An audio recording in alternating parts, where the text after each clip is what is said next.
Mice are nocturnal creatures. They eat during the night and sleep during the day. If, however, you just feed mice during the day, they gain more weight than if you feed them a similar amount of calories at night. Same food, about the same amount of food, but different weight outcomes, suggesting that eating at the wrong time may lead to disproportionate weight gain.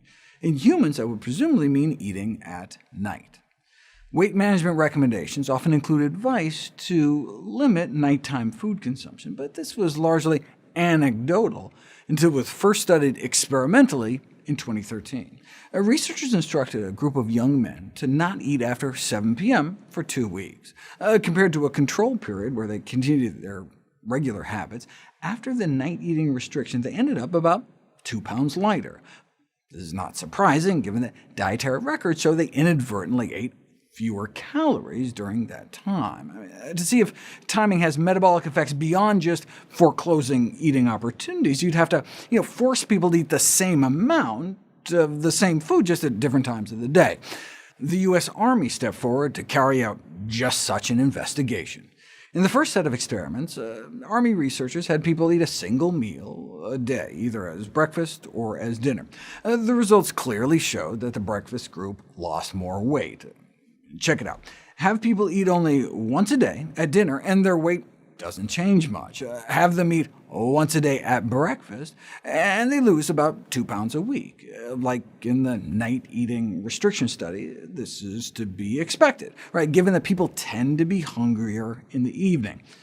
Think about it. And if you went 9 hours without eating during the day, you'd be famished, right? But people go 9 hours overnight all the time, and don't wake up ravenous. Right?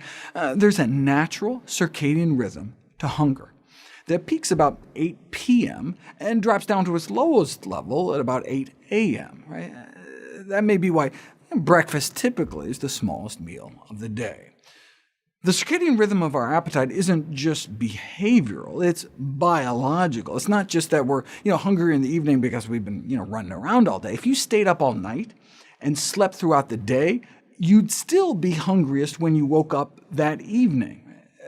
To untangle the factors, scientists use what's called forced desynchrony protocols, where they lock people up in a room without windows and a kind of constant, unchanging dim light, and make people sleep in staggered 20-hour cycles to totally scramble them up. Right? That goes on for a week, so the study subjects end up eating and sleeping at different times throughout all phases of the day. Right?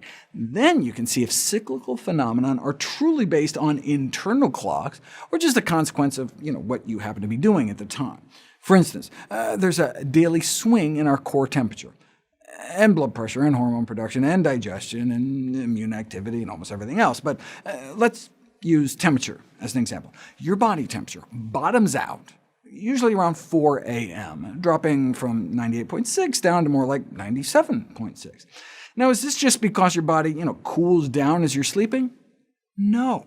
You can show experimentally by keeping people awake and busy for 24 hours straight that it happens at about the same time, no matter what. It's part of our circadian rhythm, just like our appetite. Right?